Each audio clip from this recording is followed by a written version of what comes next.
Hello and welcome to the Daily Dose. This week we have been talking about mean people. We've all encountered mean people who just seem to get under our skin. People who hurt other people and hurt us. It's tempting to think about how we can get even with them, to use up our brain space to attack and hurt them. Yet the Bible encourages us to do it another way, to pray for them and to not repay them for the hurt that they have caused us. We're going to wonder this week why God would do that and what benefit would there be for humanity. And to be honest, I'm not very good at this. Hans had a profound sermon this week suggesting that instead of hurting people who hurt us, or getting even, or responding to mean with more mean, we would take a different approach. To offer good for evil. If you missed the service or were distracted during the message, I encourage you to find the message on Facebook, YouTube, or our website. Good for evil. What an idea. I found personally that my normal response to evil isn't necessarily evil all the time, but just to shut down. I am for the most part a people pleaser. I want everybody to get along, to hold hands, and to sing Kumbaya. So if someone is unhappy at me, or in so many other instances about something going on externally, and they lay it on me, I shut down. I get quiet. I do not stand my ground. I just take it, I internalize it, I shove it deep down inside and carry that with me everywhere I go. I show up differently, and the issue at hand never gets resolved. There is sadly no hand-holding or kumbaya singing. So today we get to process together what we do instead of getting even or even shutting down. I have been beyond blessed with a fantastic family, and I've learned so many life lessons firsthand from my mother. Talk about a compassionate, wonderful, loving human being. She would say, kill them with kindness. Have you heard that before? Kill them with kindness. I think we often have these great lessons we tell our children or have heard from a young age, but then we say, well, that's just for children. And here's the deal, we can still use this advice today. Another one of the lessons I've learned along the way is that hurt people, and healed people, heal people. So if those are our two options, which one do you want to be? What story do you want to be told about you, a hurt person or a healed person? I know who I'd like to show up as. So now back to this question, how do we live out this call as healed people, to respond to evil with good, to kill people with kindness? This has been going on a long time. See, the people of the Old Testament had ideas, a gathered consciousness, if you will, about getting even. Here it is in Matthew 5. Jesus is talking about this. He knew that our go-to was to react with getting even, but he had a better way. In verse 38, you have heard it said, eye for an eye and a tooth for a tooth. But I tell you, do not resist an evil person. If anyone slaps you on the right cheek, turn to them and offer them the other cheek also. And if anyone wants to sue you and take your shirt, hand over your coat as well. If anyone forces you to go a mile, go with them 2 miles.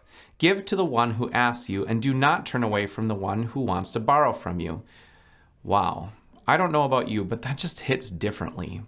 He goes on, you have heard that it was said, love your neighbor and hate your enemy. But I tell you, love your enemies and pray for those who persecute you, that you may be children of your Father in heaven. This message has never been more appropriate than right now. We see the anger, the name calling on social media. We have meals with our family and can't even finish the meal without an argument. We get judged and criticized just doing what we think is right. This is a message for you and me right here, right now. Yet so comforting to hear that Jesus was dealing with this very same thing over 2,000 years ago. We want to get even. This is our very nature. It has been preached and taught since the beginning of time. But Jesus shows up and shakes us up. Instead of getting even, what if we loved? What if we showed them that despite having different ideas, different opinions, that we can still work together to create a better world? That All of us have common ground, even if it's that we are created by the same God and so loved. Just over a year ago, I was struggling with this idea of posting my beliefs and opinions on social media. As a leader in the church and the community, I felt a huge need to stand up for what I believe in. I realized, however, that me posting a comment or a picture or whatever online is not going to create any kind of change for the good of this world. And so a very practical action item is to not post, to not comment. Again, this doesn't come naturally, but we have to ask ourselves, truly, what does this actually accomplish? The first step is to take these confrontations offline, to have relationship with people before the confrontation, before the tension, for people to know first and foremost that you view them, that we view them as a beloved child of God, as a friend, as a human, and then if we have opposing views, we can have that conversation with a mutual respect for one another as human beings, as beloved. If it's not online and there's tension, from my standpoint, you've got a few options. Return the evil, aka get even, or you can remove yourself from that until you have some clarity. So don't react. Smile, love. Say, well, not everyone thinks that way.